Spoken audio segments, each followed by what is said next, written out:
Good evening, and welcome to yet another episode of Let's Talk Shop with Russ. Well, we got a full panel tonight. I look down, I'm like, wow, a full panel. That's great. Tonight we're going to have James Wright from WoodByWright. Let me get my notes over here so I don't mess up. So from WoodByWright, he's on YouTube also, and he does. I don't understand why this always done this. I mute my master volume on my laptop over here, but yet when we start the show, it unmutes it, and I haven't figured that one out yet. So that's kind of weird. So anyway, I took care of it. So, but he does all of his woodworking is done by hand tools. So it's going to be a very interesting night to see what he has to offer for us. So I'm looking really forward to it because I'm not a hand tool kind of guy. I think I've got I think I got one handsaw or two. No, I have two handsaws, and I think I used one of them in the last 3 years. So, I'm not a hand tool kind of guy. So, all right. Well, we're going to go ahead and get started. First thing I want to say before we get going here is Steve made a little bit of an announcement, so we'll go ahead and let him go first and introduce yourself and where we can find you, and also talk about your surprise that you have for everybody tonight. Hey, Russ. Thanks for having me on the show tonight. I'm Steve Good, and I run the blog over at the Scroll Saw Workshop. Just type in Scroll Saw Workshop or my name, and you'll find it. And wanted to do a little giveaway tonight for all of Russ's viewers.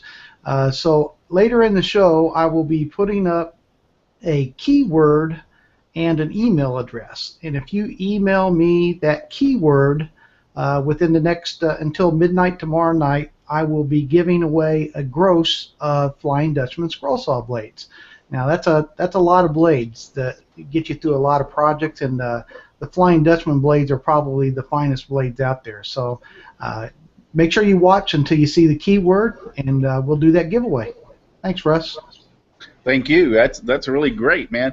And I tell you what, since Steve started this, what we're going to do is there's 2 more Saturdays in the month of May. So we're going to do for the next 2 Saturdays also in the month of May, we're going to have giveaways each night for the next 2 Saturdays. So I'll come up with something for the next 2 Saturdays, and pretty much we're going to do it the same way that Steve is doing his. So I kind of like that. Actually, you kind of started something. When you started about that with the keyword and send an email and then picking from that, I was like, wow, why didn't I think of that? That's pretty cool. Oh, yeah. Let me also mention the keyword. When I draw the keyword, it'll be at random.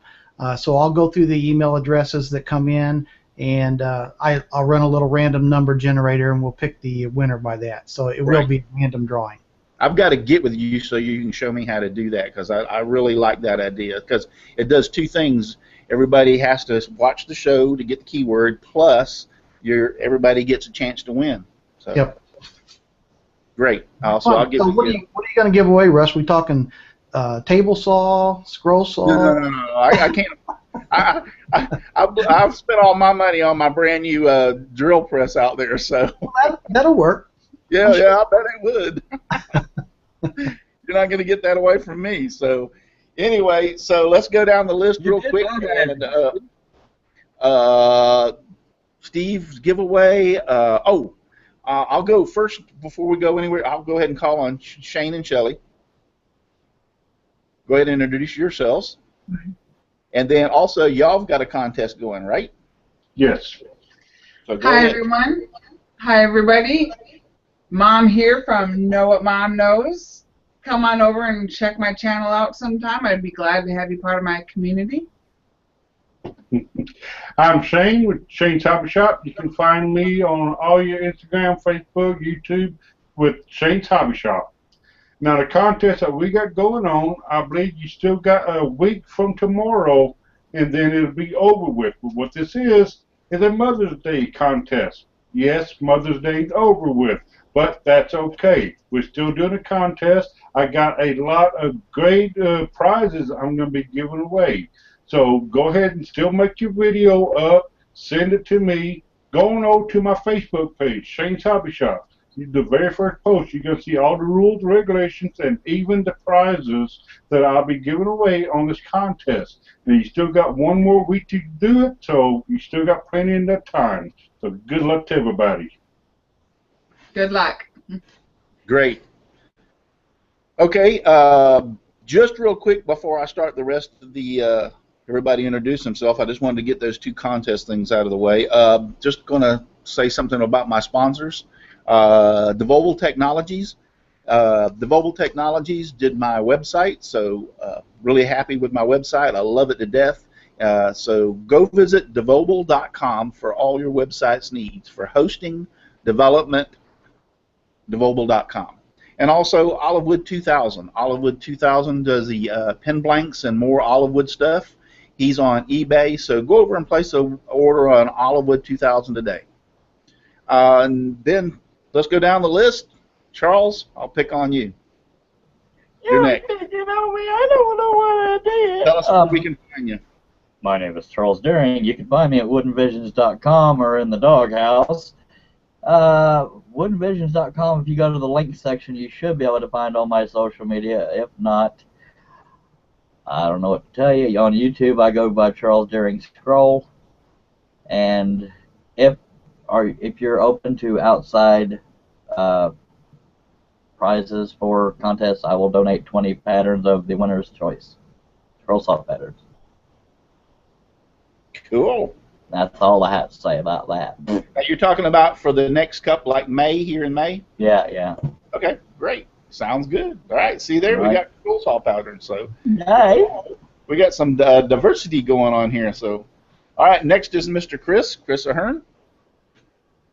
Hey guys, thanks for having me, Russ. Chris Ahern.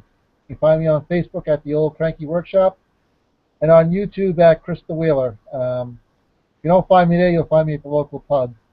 And I promise, hopefully by next week, we'll actually have a new video up. I'm almost done shooting it, and I plan on editing this week. So, at least that's the game plan. But if we stick to it or not, that's another story. I'm looking forward to seeing it. We'll see what happens. All right, and the next is Mr. Dave Gatton.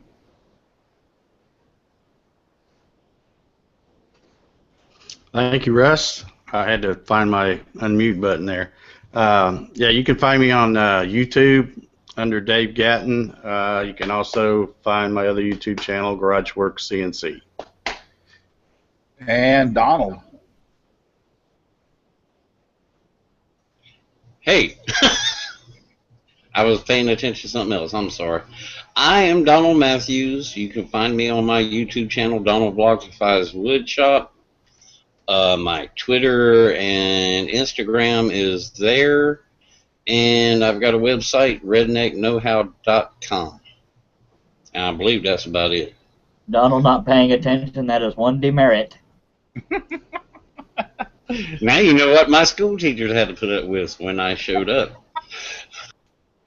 And next is Mr. John Schaffner.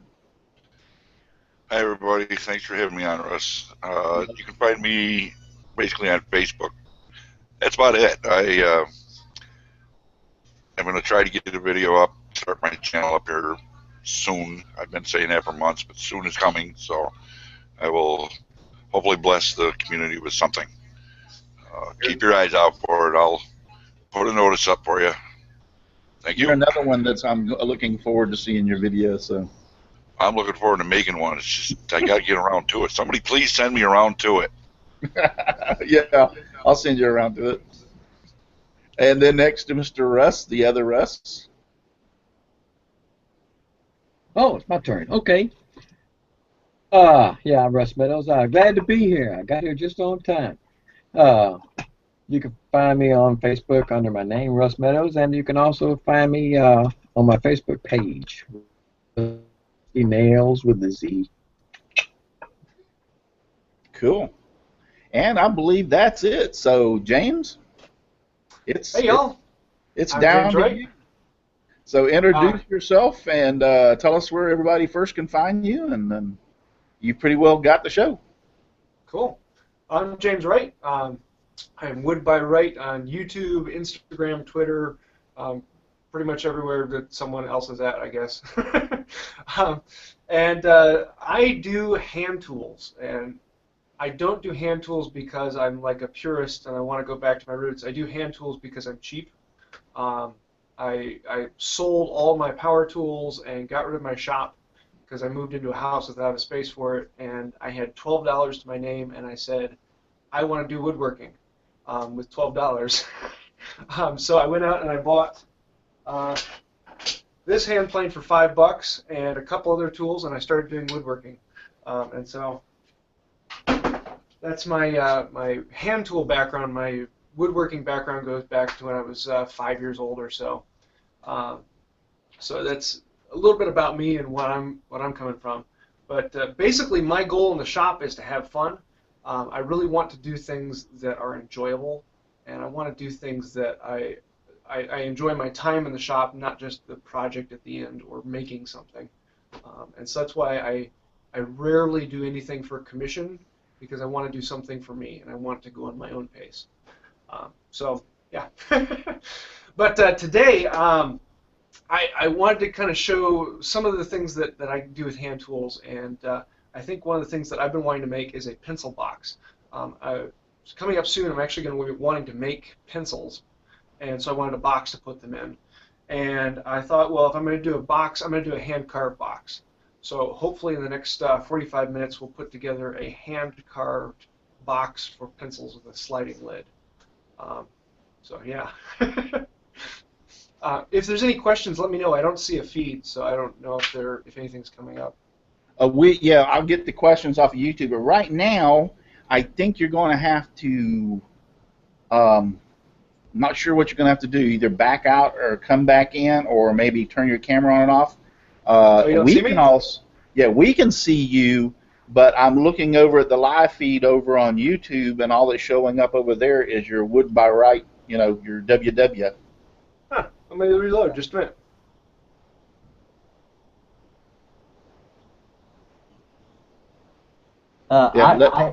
I'd like to say something about what he's already said. I think he said he had to get rid of all his power tools and he wanted to go cheap, but I think to a degree you have to have a little bit of a passion just to build and create to want to have the patience to use hand tools. My only hand tool that I use is a screwdriver. But I truly think you got to have that passion to want to make something to resort to hand tools if you weren't into doing to begin with. Yeah, you're right. But I mean, everybody uses some hand tools, that screwdrivers, pliers, stuff like that. But that's my whole point of getting into. I'm not strictly hand tool, but I like to use them because I do a lot of work for other people. I might get paid for it or something like that, and if the power goes out, I want to be able to still be able to work. So exactly. That's my thing. All right, James is back. James, and now we can't hear you. It's going to be one of those nights. We call it the joys of being live, James. The joys of being live. Don't be embarrassed. We can blame Brian Storm. Your feed's great. I can see you now. I can hear him. I can't see him at all. We can put the camera on him, and I'll do sign language down in the corner like you always see. I just called myself an epileptic kangaroo. I didn't mean to do that. Sorry. It's kind of like one of these things is either his video works or his audio's going to work. You can't have both. Yeah. Hello to all the viewers, by the way. Good to be here, and I'm glad to be with all these fine fellers and lady. And back with Mr. James Wright. If Donald's lighting was better, we could have Donald dance. No, you definitely don't want to see that. All right, how about now? Yep. Hey, you're there. You got my video too? Yep. Sweet. Yeah, I'm watching you over here on YouTube on the feed, and yes, I've got your video, and now you've got audio. We're good to go. So. Cool. Well, then let's play a little bit. Let me show you what I got then. Nope. Slide down here. Looks Now, like again. I don't know if this is in image. I can't see. Ah, there we go. Cool. So basically what I have is a piece of wood like this, and this is mystery wood to me. I don't know what it is. I'm guessing it's a sapele, but who knows? It's cheap junk wood from my scrap pile.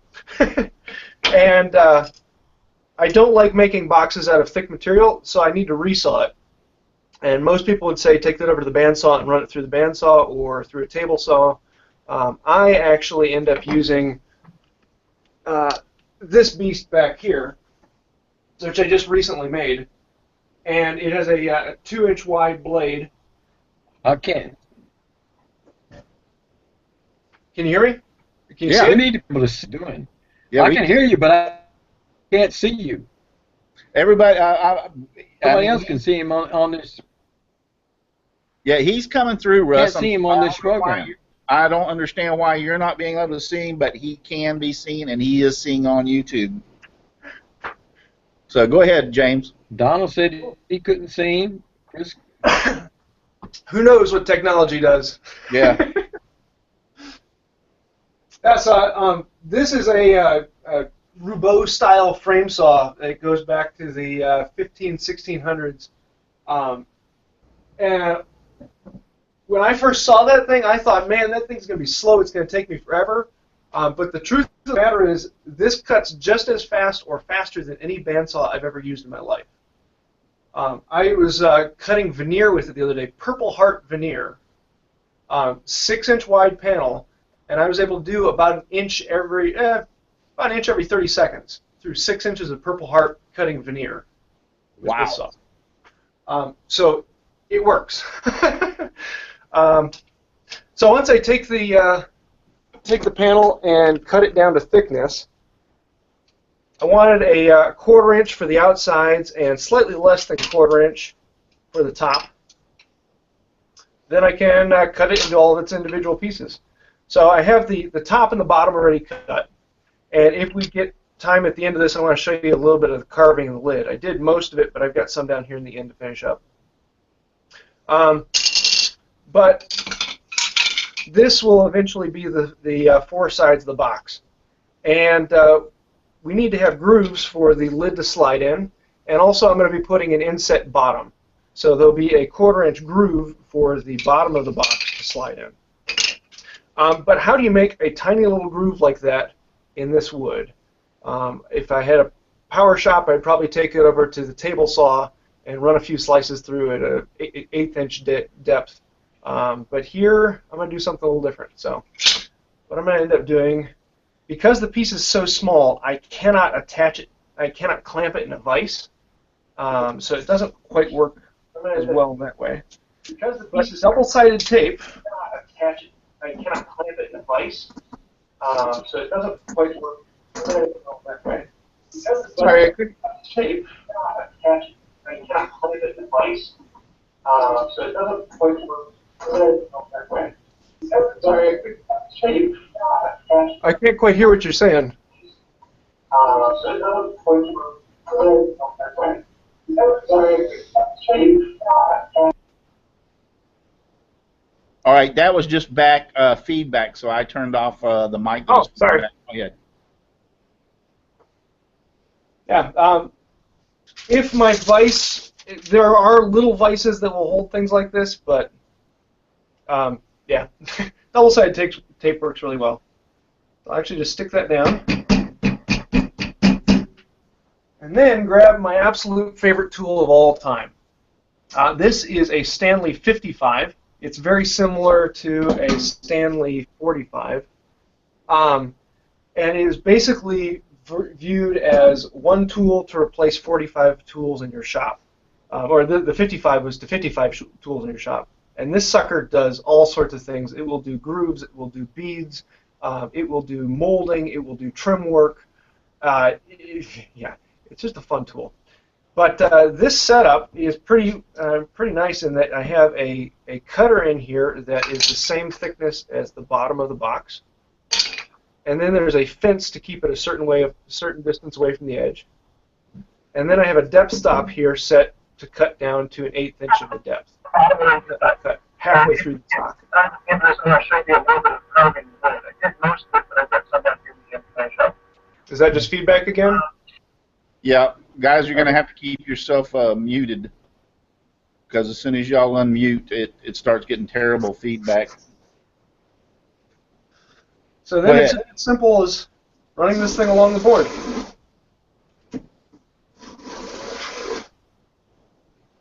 And unfortunately, with this particular wood, the grain goes every different direction. So at some point, I'm going to be going against the grain.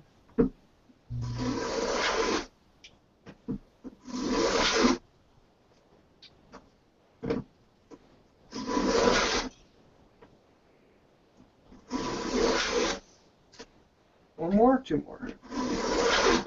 And James, we just lost. Oh, it's back now. Never mind. Keep going. Got me again? Oop. I think one more pass and I should have it. Maybe two more.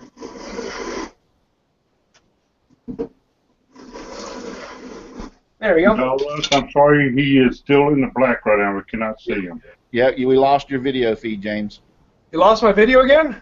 Yep. We can talk. We can talk about woodworking. Yeah, we could be that other show. Well, if you want, I can see if I can switch over to my computer. I just don't trust it as much. But I guess I don't trust anything on this. Yeah, it's lost your video feed for some reason again. Well, let me see if I can switch over to my other computer, see if that's the issue. All right. I'll be back in a minute. Okay. And now, We are Don, experiencing good technical time for you to difficulties. dance. We're experiencing technical difficulties. Please The stand funny thing by. is, I've got it live on my iPhone. It's working perfectly there. Yeah, his feed's coming through on your iPhone? Yeah. But it's not on the laptop yet, and that's I weird. wonder if it's a bandwidth thing, because Steve Good's on here and he touted your show, and you're probably getting slammed by viewers. Well, we've been slammed worse than this, so it's not, I don't think it's a bandwidth thing. That's true. I'm running anywhere between 60, 65. Now it dropped down to 55, but we've been running 65 watching, so I don't know if it's a bandwidth thing. I think it's weird that, Chris said he could see it on his iPhone, but yet I've got my other laptop sitting over here, and it just, as soon as mine went black, I looked over, and that one went black too. So. Yeah. He wasn't on my Android phone either, so. And now was this a plan to initiate him, and I just wasn't filled in? Yeah, you was the one talking about hazing them and stuff. My bad, sorry. Okay, we need to mute ourselves now. Yep. Can you see me now? Yep. Okay. Audio might be a little bit crummy on this as I'm now on my laptop. Well, actually, it's good. Really? Cool. Let me go back to where I was at. So I've got one side done. One of the problems with this particular wood is the grain was pretty crummy on it, and so I can just bring a chisel to clean up all those little wispy things.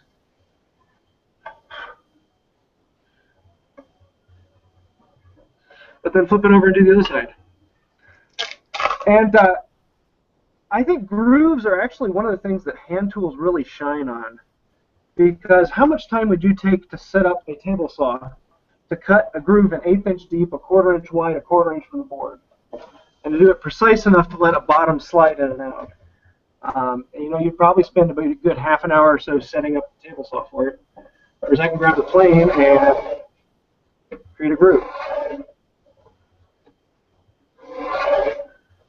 And it's usually about eight passes or so to go down 1/8 inch of this. So I don't have problems with using stuff like that, as I got to hire somebody to keep it and tuned up and sharpened for me. I'm definitely impressed by hand tools and what they can do, and anybody that can learn to use them correctly. I am impressed by that. Well, the only way to learn to do it is to use them. And, Now, James, I got a question for you. I see you doing it with the grain right there, but could you do the same thing on the end grain? Well, with the end grain, I'm actually going to be doing that in a minute, because the two end caps for the box will actually be recessed into the side panel. And so the groove, let's see if you can see this.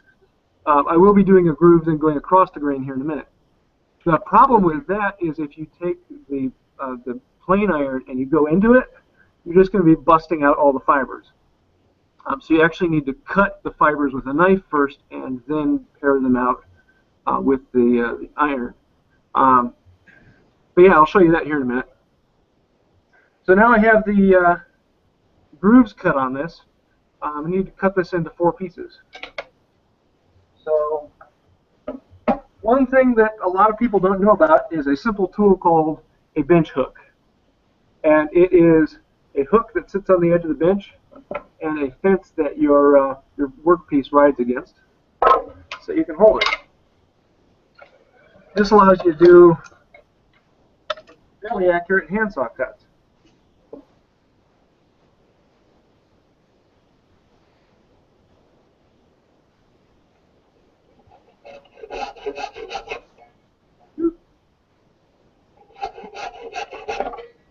And that's why you don't push very hard when you're cutting with a hand tool. You know, a lot of people talk about their muscles being sore when they're cutting with a handsaw. I rarely have that issue. I think it's more to do with having a sharp saw. James, I don't know if it's specific to you, but somebody's wanting to know where you get your double-sided tape. I actually bought that at the at Menards today. It's a home store in the Midwest. I don't know, is Menards national now? Can I just say that with the double-sided tape, when you get it, be careful, because if you get carpet tape, it could surprise you. Yes. That's what this is. It's carpet tape. And as long as I just have it down there for that moment I'm using it, it's okay. But So I made a mistake of leaving it a little bit too long. And I think there's the tape that you're buying, the double-sided tape. Said you got that at Menards? Yeah. Okay, that is not the same as trust me, as real carpet. High quality carpet tape, because I guarantee you, if you stuck that down with some of the stuff I've got in my shop, you're probably going to leave some wood when you try to take it back up. Yeah, I agree with you there, because I was just telling Mom that I too got double-sided carpet tape from Menards, and it's terrible. I don't like it. Yeah, but they've got there's just like anything else, James. There's different like grades, and I'm sure the Menards is like not a commercial or high quality grade compared to what the But that's good that I would have been thinking about that too, that you brought that up about the double-sided tape, because you know, I'll get some, because I've seen several uses that I needed, but I just can't use what I've got because it's too strong. Yeah. I also have a roll of the half-inch wide Scotch tape, the regular stuff, but the double-sided stuff like that, it's really cheap stuff, but it will hold it in place for shifting things around. And a lot of times with the small pieces like this, you really don't need a whole lot of gripping strength. I have a friend who actually does this on his dining room table, and he glues things, he tapes things down to the table and does woodworking on it. So I don't know what his wife says about that, but I was getting ready to ask that. Now, one of the things with handsaws that a lot of people do is either, number one, they're trying to push the saw into the wood, or number two, they're trying to force the saw down into the wood. And neither of those are things you want to do. You actually want to hold the saw, and like if you can see from this side, I'm just holding it with my finger and the back of my hand. And the back of my hand is what's holding the weight on that horn back there. And so I'm basically just holding the weight off with putting pressure down on the horn here to lift the front of the saw up. And so as I go, I'm putting about half the weight of the saw is actually into the wood.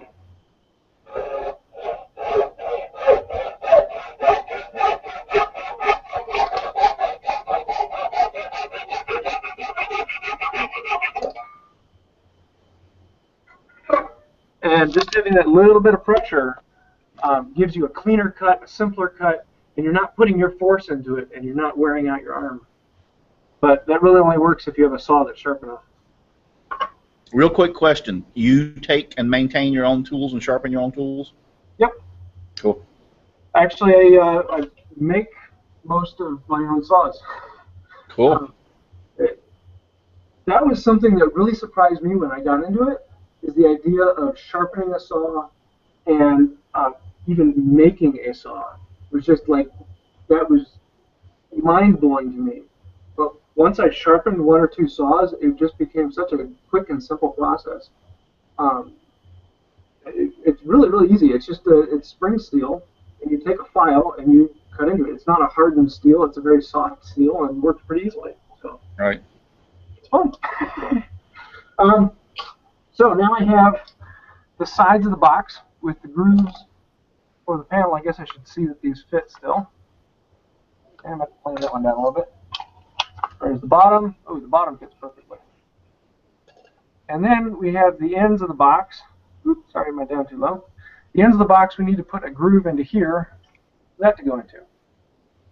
But then that groove has to go across the grain. And that's when you start running into problems. Because if I were to take, where did I put my chisel? Oh, there it is. If I were to take my chisel and run it into the grain, I'd just be busting out the fibers on all sides. But what I need to do is basically take a knife, and if I take a knife and cut on either side of the groove, cut the fibers there, then when I take a chisel down through there, I'm not going to have any problem. But in this case, I find it actually easier to cut those two sides with the saw, because it's only an 1/8 inch deep, not a problem. The other option is with a Stanley 45 or a Stanley 55. What you can actually do is on the very side of the plate, bring it up here a little farther, sorry. On the very side of the plate, there's a tiny little knife that you can put in. And I have a knife on both sides of the plate, so that as the plane goes through, it's actually cutting the fibers on either side of the groove, so that when the blade goes in, the only thing the blade is going to be contacting are fibers that have already been cut loose. And that's really, really useful, except for on pieces this tiny. This big beast is just going to destroy this. So in this case, I'm actually going to use a saw to cut either side of the groove, and then I'm going to use a chisel to clean out the waste. And it's fairly quick. The hardest part is actually marking where you want the groove to go. And to do that, I actually, because I have the Stanley 45 set up for that, those two knives on it, I'm actually going to use that to mark those grooves. So, back down. Just got to put this in here. And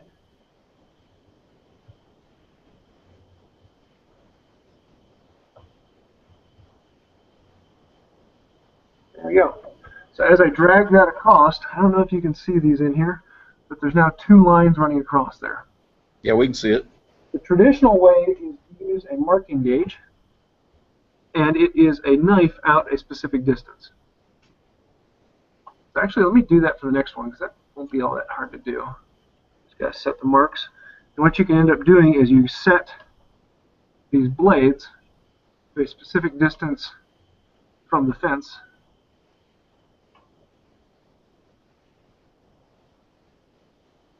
There and there. And you can lock them down. And then what those blades allow you to do is mark it out. This is a tool that disappeared when power tools came around. And I don't know why. Because a marking knife line is so much more accurate than a pencil line. And it really gives you a groove that you can go off of. And with cutting a line as opposed to marking a line, everything on one side of the cut goes, everything on the other side of the cut stays. Whereas with a pencil, you have the thickness of the lead, and no matter how sharp you make it, there's always still that question about which side is it.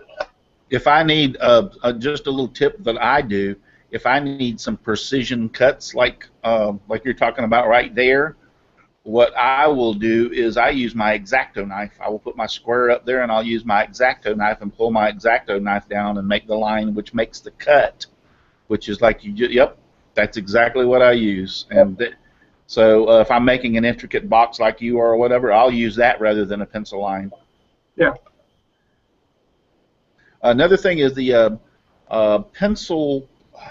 Don't want to call them architectural pencils, but nowadays Bic and a lot of others make those leaded little pencils that are plastic where the lead comes out is really fine. Those are a lot nicer too because they make a lot nicer, smaller line. Yeah, definitely. I used to be an engineer, and so I have a whole box of those of different lead weights, and Right. you can spend a lot of money on those suckers. Those are a lot of fun. So now that I have those lines, I can cut down, and because I already made the grooves, because I already made the length grooves, I can just cut down to those grooves and know I'm at the correct depth. Hey, James, there's a question out into the chat room from Spiritual Splitters Woodshop. Where can you get the tools that you're using? Well, to be honest, most of my tools come from garage sales. I would say 80 to 90% of my tools come from garage sales or estate sales. I love to get old tools and fix them up. And once you have learned how to fix up a tool, you know how to use it. And if you just spend the time to do some research, look at YouTube videos, it's actually pretty easy to fix up an old tool. And 90% of the time, the first one you're going to buy is trash. Oh well, you spent a little bit of money on it, $5 at a garage sale. But you learned more about the tool and you know exactly what you're looking for in the next one. Okay, but what if I wanted to get that Stanley that you were just using? Is there a particular place I can go to get that? This one, no. These don't make anymore. They started 1880 to 1963, I think, was when they last made the Stanley 45. This one I got on Craigslist. This one is actually right now a prize for a contest I have going. The Stanley 55 was a friend in Pennsylvania who sold it to me. So basically, you're going to have to look to find one of them. Yeah, Craigslist is a fantastic. eBay, I would say wait on eBay until you bought a few tools and you know what you're looking for, but you can get them on eBay. Another little quick tip, go ahead, keep doing what you're doing, James, is if you go to some of these woodworking shows, when we went to the show in Atlanta, they had a guy that was actually selling the older tools they don't make anymore that he had refurbished, and they were some of them were quite a good deal, so yeah. That's another outlet you could look. Search for Midwest Tool Collectors Association. If you haven't ever looked up Midwest Tool Collectors Association, you've got to do it. It is a international collection of people who are all about old hand tools. And they have meets everywhere all around you, and you'll probably have 300 or 400 people show up to swap tools. And you're not going to get like steals of a deal because people know what they have, but you're not going to get ripped off. You're going to get good prices. I will put that Midwest Tool Association in the information box after the show's over, so people that want to look for it.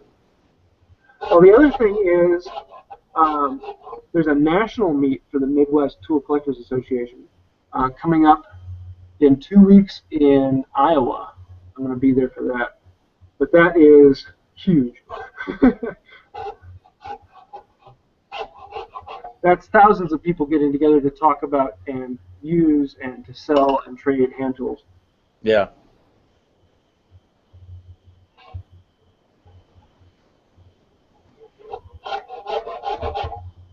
The other thing I like about hand tools is that my kids think that this is loud. And I have to tell them, you should be in the shop when I was growing up and my dad was running the table saw. Now that's loud. Just make sure I got that. Oh well. Cool. So now that I have the saw cuts, move that up there, down to the depth, I need to remove that waste. And it's really not that much to remove, but it is delicate. You mess it up and one of these little corners come off and the whole box looks messed up. And so what I like to do, actually just to bring in a chisel and pare it out. Now, when people are first getting started, they generally want to take the whole thing out. So you're basically going all the way down to the bottom of the line and cutting it out. And you're going to run into issues if you do that because you're going to be taking out more than you want, and it's going to want to chip out from one side to the other. So if, I don't know if you can see this, if I were to take this all the way down to the bottom and push out, I would take out a lot of material very quickly, but I would end up damaging other things. And so what you actually want to do is the rule of halves. Take out half of it, and then half of that, and then half of that until you're down to your line. Sometimes halves might be too much. So if you have like a 2-inch deep groove, you don't want to take an inch off the top right off the bat. But most of the time, half is pretty good. But I can just wiggle these out.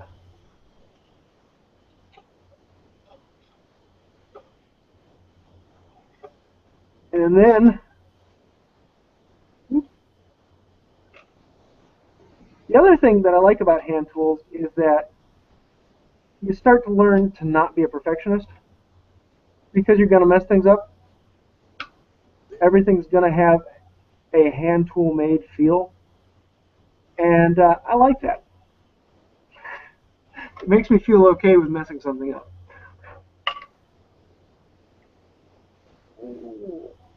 We're a little too deep, so now I got to actually clean that out a little bit.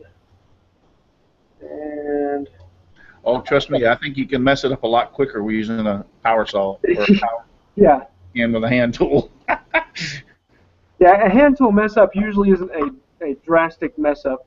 Oh, you mess it up with a power tool, and it can be drastic, real quick.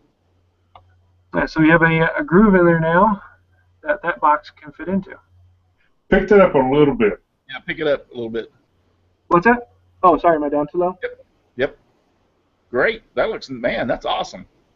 And so what we can end up doing is cutting out all the others to put that in, to put one on either side. And then we have a bottom that fits in here. And so you can start to see how the box is coming together. That's going to be pretty cool. Yeah, the next project that I have coming up I want to do is actually making colored pencils, 12 colored pencils. And so I wanted a box that I could fit 12 colored pencils in. So it gave me a great reason to build that. But those aren't dovetails. No, it's just datoed in. And you know, the interesting thing is dovetails, and this is kind of a side note, but traditionally speaking, dovetails were looked down on because they were ugly. No one wanted to see them. And so that's why you have half-blind and full-blind joints to get rid of them and hide them. Whereas like grooves and things like that, anything that was parallel and straight, you tended to see that joinery far more. Even like with the mission style where you have through tenons and drawbore pegs, you see all those coming through, but they still had half-blind dovetails to cover up the front of the drawers. I just had to pick on you about it, man. I'm sorry. I like dovetails, don't get me wrong, but no one talks about a hand-cut mortise and tenon. Everyone's thinking about the hand-cut dovetails. Yeah. There's a sexiness to them that they don't deserve, I guess. That's my own opinion. But I want to show you one other method for removing the waste. And in this particular groove, it's not the first one to pick, but it is a tool that I absolutely love. And it is called a cordless router. I don't know if you guys have seen these before. I'm sure most of you have, but this is, I don't know why, but I love this tool. It is just a lot of fun. And all it is a knife that hangs down below a plane. And these are actually very easy to make. For the longest time, I just had my own one that I made from an old chisel. I took a propane torch and a chisel, and I bent the chisel over and put it on a block, and there you have a hand router.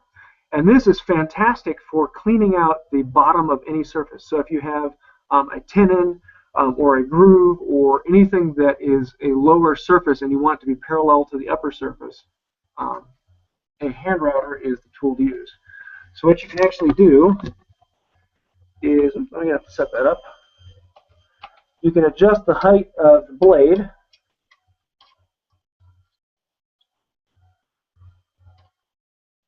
Is this one going to cause me a little issue? It is. Unfortunately, I'm doing a groove that is so stinking small. This knife, I don't know if I can even get this in there. I just noticed our host is missing in action. Sorry.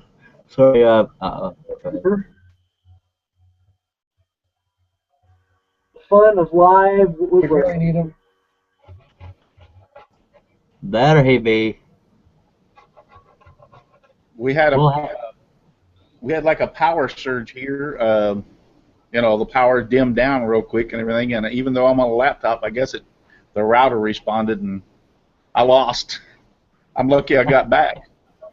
I just noticed it. I don't even know how long you were gone.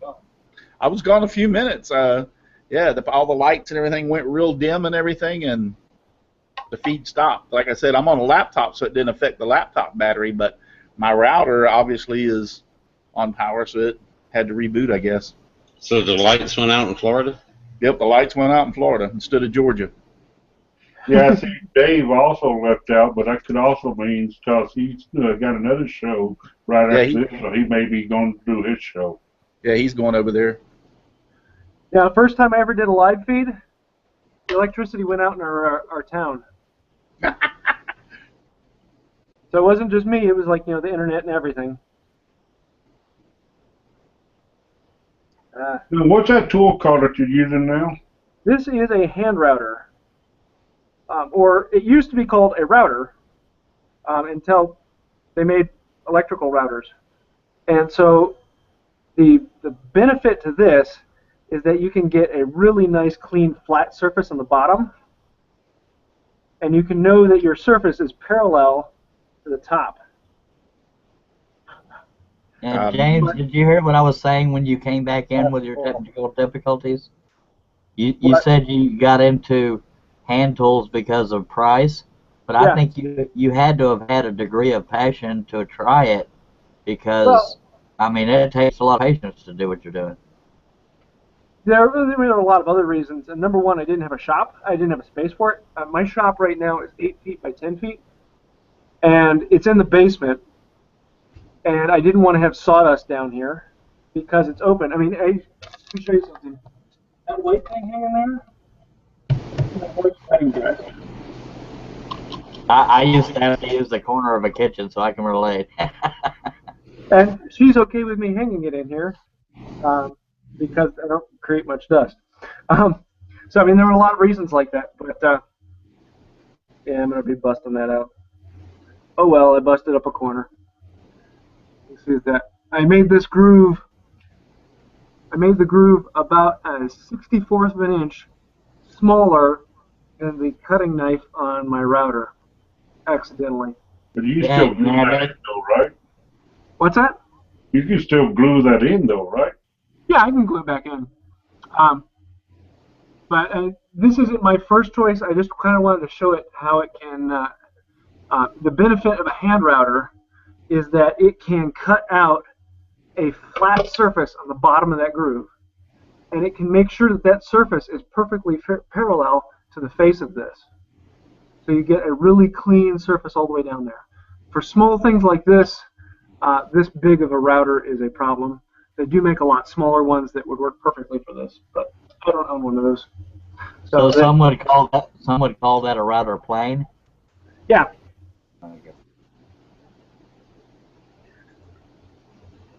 Well, if you think about what is a plain iron,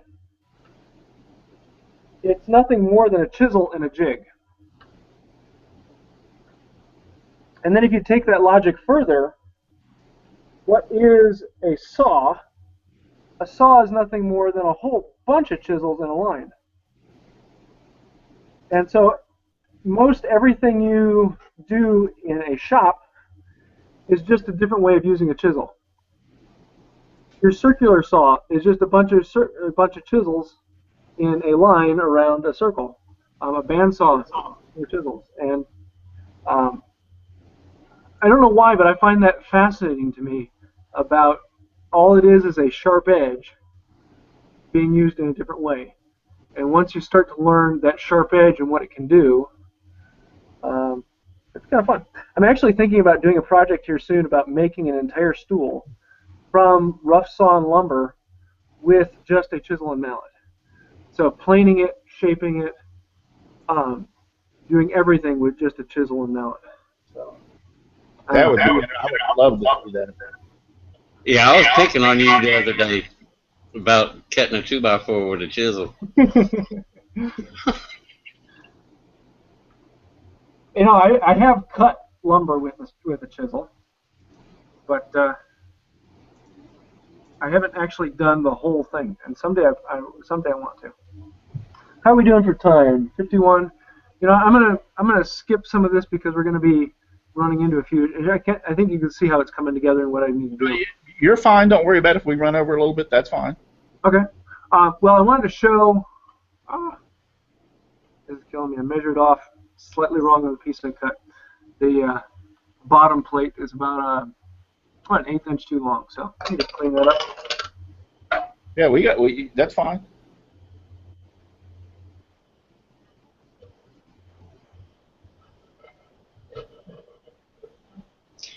And just for safety purposes, what he was saying about the chisel and the saw blade, don't be tying any bunch of chisels to a refrigerator motor and trying to make a saw out of it. That sounds like something you would do, Donald. I am a redneck. There are currently no questions on YouTube. Back to you, Russ. I want to make a disclaimer right here. Don't do anything, I mean anything, that Donald suggests. For God's sake, don't do anything. Amen. We love you, Donald, but good Lord. I got to concur with that.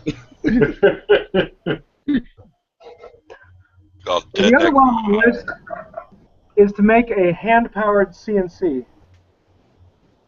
Oh, yeah, that would be cool. That'd put Dave Gatton out of business.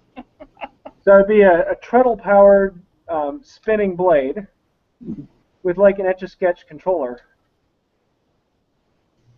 I already got one of those. It's called a Dremel and a pneumatic engraver. Leave it up to Matthias Waddell. Matthias Waddell will probably come up with something like that. Now, I thought about calling up and seeing if you want to do a collab on it. That would be a fun time. Yeah, that would be. You know, do it the old punch card computer way, where each little thing that you do, you have to make a little wooden card with holes in it so the thing follows it. I don't think anybody knows what I'm talking about. Never mind. I know what you're talking about. Yeah, I know what you're talking about. Yeah, that's how the computer started, was the punch card kind of thing. That would take some time. Isn't that usually the case, though, Donald, that nobody has a clue what you're talking about? That's what keeps them coming back, because they keep on trying to figure it out. It ain't happening. Figure it out. James, where are you located? I'm in Rockford, Illinois. Oh, right then. There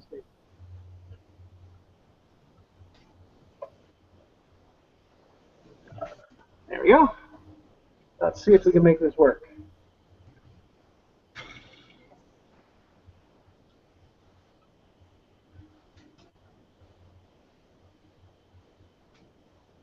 Well, then I'm a little too small. It's always better to make it too small than too big. You can take from you. It's hard to add to. Well, unless you have that really nice hand tool called a board stretcher. Yeah. I had a little story about it's called a paint stretcher. Well, actually, now you could just kind of cut it in half and add some Alumilite. Yeah. Just use some of Mom's sawdust dough. Now, the There shop you I used to go. work in actually had a board stretcher on the pegboard, and whenever we had a new recruit come in, we'd hide it somewhere, and they'd have to go find the board stretcher. We had just real quick. My brother was a painting contractor, and he did a lot of house painting, commercial painting. But anyway, he had this one kid that was working for him that was really gullible. And one day we were running low on paint, and he looked at the kid and said, "Hey, run out in the van and look for the paint stretcher. We're just about run out of paint." That kid was out there in that van looking for 30 minutes for that paint stretcher. Or you send somebody out look for a can of squelch or a box of grid squares. Well, I thought it was funny. Kiss my butt. Or it's like sending a new sailor out looking for a box of military bearings. Now, Or when I was in the Navy, taking a new hunter on a snipe hunt. Yep. when I was in the Navy, first got in, they actually sent me down to the engine room to look for a water hammer. They gave me one. Oh, look at There's the that. box. And That is sweet. I may have actually made the lid. Yeah, the lid's a little too fat, so I had to plane a couple. There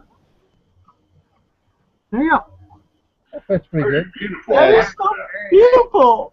That is awesome. Now, I suppose did you carve all the Celtic knots or whatever that is in the top of that?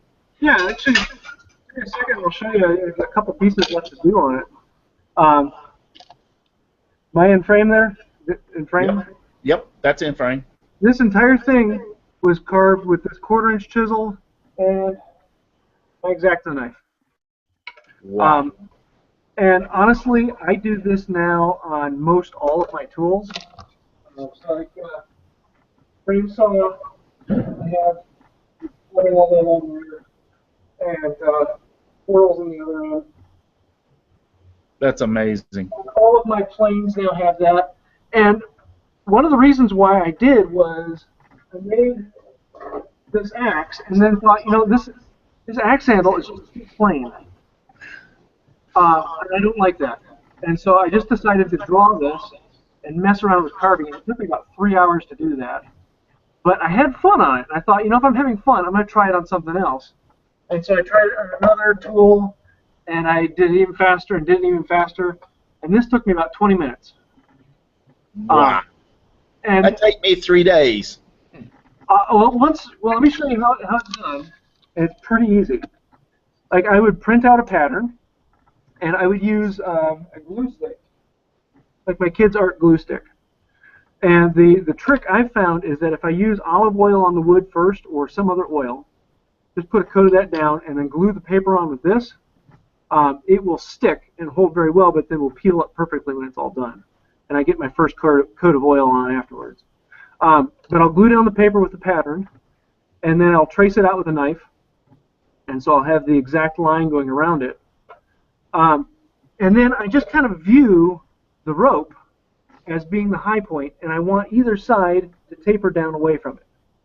And so I'll come in with the chisel, and on the edge of the rope, I'll just come around with the chisel and tap in around it, and then I'll come to the next one and tap in around it. And because it's a repeating pattern, I can keep my hand and arm at the exact same position and just move along it. And then I'll move to the other side 45 degrees and move along that one. And I'll move 45 degrees and do it along that one. And that's about it. Once I've gone in with the chisel at 45 degrees all the way around, then I'll bring in my knife and just kind of clean out the little wisps that are sticking out. Like here you can see this square was left because the chisel came in at 45 degrees on all 4 sides, but still connected underneath. So I'll just take the chisel out here, the X-Acto knife, pop those out, clean up the lines a little bit.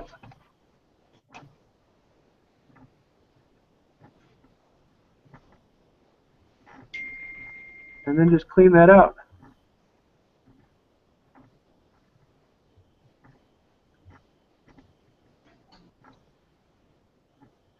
And you got carving. It really is that simple to go all the way around. And if you have a V-cutting tool, this goes even faster because then you can just trace it with your V-cutting tool as long as it's sharp enough.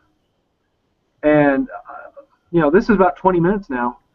And how much would you pay to have someone hand carve that? Or how much work would it put into your product just to put a little bit of carving into a box? Or how much wood would woodchuck chuck? If a woodchuck could chuck wood, that's awesome. The carving has really become my one of my main things now. Not like main thing of what I'm focusing on, but just something I absolutely love doing. I get to that point in the process, and I'm like, oh yes, I get to do the carving. Whereas like 6 months ago, I would have thought I was absolutely crazy for wanting to do carving. I never even tried. He saw one of my pictures the other day. He said, "Is that hand carving?" I said, "Are you crazy? That's a Dremel tool." I've really got to hand it to you, James. We had Sean Rubino on. I don't know if you know who he is or watched any of it. And I watched him do that cherry blossom inlay, and he did it on the show one night for us, and I was just totally amazed and just taken away that his craftsmanship and being able to do that. And then I see you do that little tiny box and that carving that you did, and I'm thinking like, wow. I mean, you have truly a talent, and you're a true craftsman. I totally agree. Yeah, I do too. Yeah. Very nice, very nice. Honestly, I have to say, like the carving, that axe I did about 2 months ago, and that was the first thing I ever tried with carving. It really isn't talent. It's just trying it, and it's fun once you try something that you think is crazy and cool, and the sky's the limit, and that's what I love. You need a lot of patience. Mm-hmm. And one thing about wood, which I don't know the hand carving, but I know with doing it with the pneumatic engraver and the Dremel, once you get started with it and actually do something, you get kind of lost in it, and the rest of the world just fades away from you. It's amazing. Yeah. But I'm just, once again, I understand what you're saying, that you just started and everything and you're doing it, but you've got talent, my friend. You're a craftsman. You just can't. Anybody can pick up a chisel and do something in a piece of wood, but it takes somebody with talent and craft to be able to do what you just showed us and some of the work you do. I watched some of it and I was like, wow, he's good. Well, thank you. we applaud you, sir. Yep. And another thing I admire you for, when that piece chipped out, Ida said some bad things. Well, guys, we're rocking down on 9 o'clock, and first we can go a little bit over, but first thing we need to do here is, Steve, I think you got something you need to do. Yeah, I think we're ready. Yeah. Before we do that, I'm going to switch over and do a screen share so everybody will be able to read the keyword. So let me get that started here first. Sure. And see if I can make that happen. Do we have to look closely, or will it be obvious? No, you'll be able to see it. I just got to get it to work first. Hopefully it's not like that dang fox inside of Scroll Saw Workshop. That what? The hidden fox in Scroll Saw. Oh, I forgot about that. Stuff anywhere. Okay, am I sharing my screen yet, Russ? Yes. All I see is his profile picture. No fair, let's wait. Well, the panelists aren't eligible, Chuck or Charles. That is not cool. Just kidding. You can win if you want. Okay, obviously, here's the keyword. The keyword is sharp. And the email address that you have to send this keyword to is giveaway@stevedgood.com. That's the keyword is sharp, and the giveaway is stevedgood.com. And send me an email there, and over the next few hours, I'll watch for them to come in, and we'll do a random drawing, and I'll announce the winner on the blog for Monday morning. Now, one more thing I want to do, Russ, if I can have just another minute. Oh, you've got it. Go for it. I'm going to show you a board stretcher. How's that? Okay, go ahead. Let's say you've got a board that's 8 inches wide and whatever this is, 7 inches long, or 8 inches long and 7 inches wide, and you need a longer board. Simply take that board, cut it from corner to corner, move it up to here, glue it back together, and now you've got a board that's longer that you can cut out from here to here. That's your board stretcher.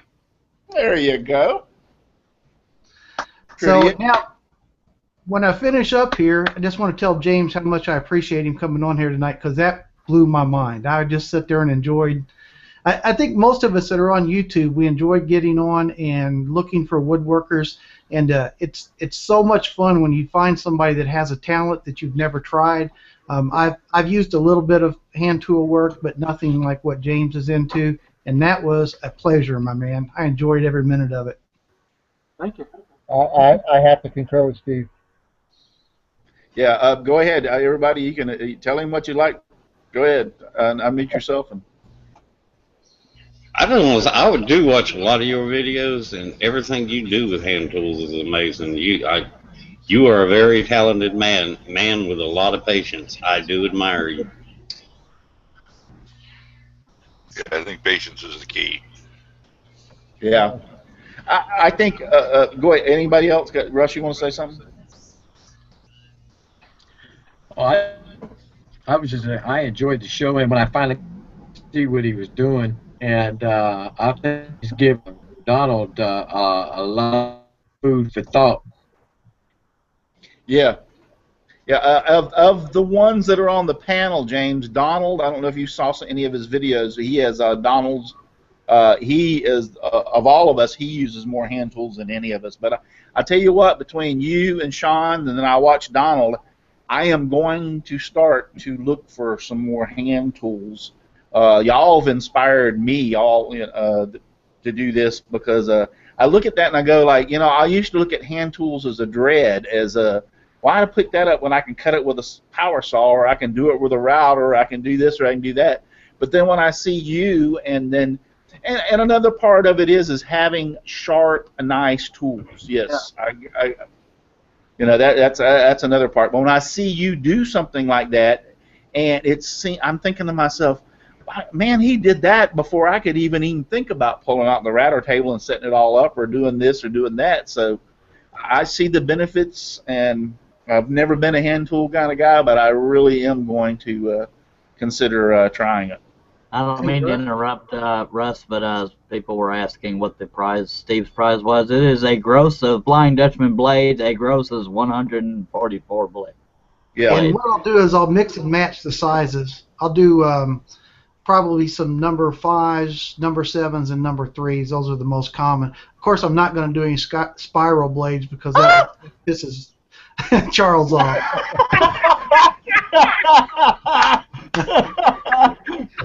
Well, I'd like to tell everybody what I got for Mother's Day. Shane got me a Dremel 4000 package. Okay, yes. And a bunch of bits, carving, what are they called? Carving tools? Chisels. Carving chisels, like a whole set of them. And so it's going to be fun. And then now I'm going to learn how to make some hand tools on top of that. And I'm going to go back and watch some more of James WoodByWright shows, and I'm going to go back and watch some more of Donald's shows, because y'all are right. Donald has some really good woodworking there with those boxes and stuff that he made, hand carving and Dremels and all that. So it's going to be interesting. So I just want to let everybody know that I'm going to have some. Don't go looking at my channel for hand carving. You ain't gonna find it. And we are I'm just saying, don't you, the Dremel and your strip and all that has a handle on it, so don't that consider being a hand tool? It's electricity, though. I don't know. It's still a hand tool. You can't use electricity to be a real hand tool, right? Didn't you see it plugged into that mic and me kicking my feet? I mean. All right, guys, it's about time to get off. Before we just leave, a couple of things real quick. James, remind them of your giveaway. Oh, yeah, we didn't talk about that at all. I'm doing a giveaway. I'm actually trying to get people to make hand tools. You can use power tools and things like that, and you send them in to me, and we're actually going to be giving away a Stanley number 45, an original box with a full set of blades. This is like $150 plus tool. And then I'm also going to be giving away a hand-carved smoothing plane that I made with a Purple Heart sole and an ash body. That was a fun one to make. Are there any requirements for it? What's that? Are there any requirements for the giveaway, or? You just have to make a hand tool. You can make whatever hand tool you want, and what we're going to do with all these hand tools then is then do another giveaway, but give them out to people who are looking to get into hand tools or wanting to try them out. So not only are we going to get a bunch of YouTube people who make them and kind of spread the word with that, but then we can get a lot of other people who have been wanting to try hand tools and can try them with handmade hand tools. Good deal. And folks, I am afraid we have gone too long for Russ to sing. And also, no, we never have. But I will leave the comments, and if you want to pop in a comment into this section of the YouTube to leave any information you want on the contest, James, feel free to do. And I'll leave comments or in the info below after the show's over. I'll put it in probably tomorrow or whatever about where you can go for his contest. And then just real quick, Shane Shelley. Yes, we got the Mother's Day contest 2016. It's going on right now. You still got a week to go on it. Go to my Facebook page at Shane's Hobby Shop, and you get all the rules, regulations, and all the prizes that I'll be giving away. And tomorrow we're going to be posting a final video. So it's an update video. No, Monday, right? Yeah. Monday, be looking for a final update video on probably both of our channels. Yes. Know What Mom Knows and Shane's Hobby Shop. We're going to post it and be looking for it. Yep. Now, Russ has a piece of paper that tells me he wrote a new song and doesn't have it memorized. No. And then this is your stop notes. And then one more time. And then one more time. Russ, we have not had a workshop confession from James yet. Oh yeah. You're right. James, we do this sometimes. It's called a workshop confession. Steve Good, to me, to this day, Steve Good had the best one. Yeah, But yeah, that was good about the fire alarm. Yeah, that was a good one. Anyway, James, tell us one of the boneheadest things that you've done in your shop. Just after you did it, you went like, "Why the heck did I do that?" Man, I like to pick one. Yeah, just one. And coming on the show don't count. I would have to say about 2 months ago. Let me pull it here. I have an 1.5-inch chisel that was sitting on my bench, and it rolled, and it fell off the bench, and I tried to catch it. And instead of catching it, it actually went into the back of my thumb. Ooh. That tickles. Sorry, if a chisel falls, let it. How many stitches? Well, you called it. I said, how many stitches? Oh, no stitches. I used duct tape. Oh, okay. You're Proud of you, man. Duct tape and baling wire, I tell you what. I don't remember Steve's fire alarm story. WD-40 antiseptic. Yeah. Guys, we've had and Steve, what was this word tonight? Sharp. S-H-A-R-P. Sharp. That was the key word for the night, was sharp. Guys, And we've had a bunch of people over there. At one time we had, yes. Let me finish up. One more thing. Sure. Make sure you send it to giveaway@stevedgood.com. If you send it to any other email address, I'm not going to see it. So do that. Giveaway@stevedgood.com. That's leave out the D so I can win. All right, guys. Thank y'all. We had 67 people over there at one time watching us tonight. Fantastic, absolutely. Robert Evans is over there. Wooden Stuff. Steve French. Rusty Nails. There's a lot more. Donna Presley was over there. Katie Dotson. Appreciate all y'all being over there and watching me. I really do appreciate y'all being over there and supporting the show. And thanks to Charles. Dave Gatton's not here. Chris. Donald. Thank you again, James. Fantastic job. I appreciate it. John, Shane and Shelley, Steve Good. Who else was on here that left? Oh, yeah, Russ Meadows. Thank you, Russ, even though you're not here. And remember one thing. Just give me sawdust, lots of sawdust, all around me and everywhere. I like it flying all around my shop and even in my beard and hair. Good night and God bless. Bye, everybody. Hey James, look at my screen. This is my hand tool.